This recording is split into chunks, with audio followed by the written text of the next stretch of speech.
আমার স্ত্রী আমাকে তালাক দিয়েছে, দেখি স্ত্রী তালাক দেওয়ার ক্ষমতা রাখে না নাকি 18তম ধারা অনুযায়ী, কিন্তু আমার কোনো অনুমতি ছিল না, এক্ষেত্রে এটা তালাক হিসেবে গণ্য হবে কি না?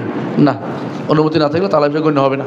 সে যেখানে বিয়ে বসুক, যত জায়গায় বিয়ে বসুক, আবার ফিরে আসতে হবে আপনার আপনার আপনার আপনার ইয়াতে ফিরে। আপনার সে যদি তালাক দিতে হয়, এখন কী করতে হবে?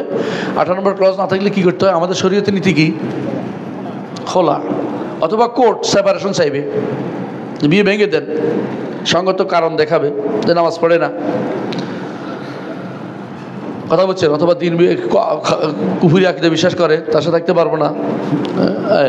তাহলে অবশ্যই 18 নম্বর ক্লজে যদি কোনো না থাকে, লেখা কিছু না থাকে, অথবা না লেখা থাকে, অথবা আপনার অনুমতি ব্যতীত লিখছে, আপনি জানেন না, আপনার দস্তখতের পরে লিখছে, আপনার কাগজ দস্তখতের পরে সেটা লিখছে, তাহলে আপনি এই মেয়ে তার কিছু পাবে না, মেয়ে কিছু পাবে না, মেয়ে কোনো অধিকার পাবে না তালাকের। বুঝে আসছে?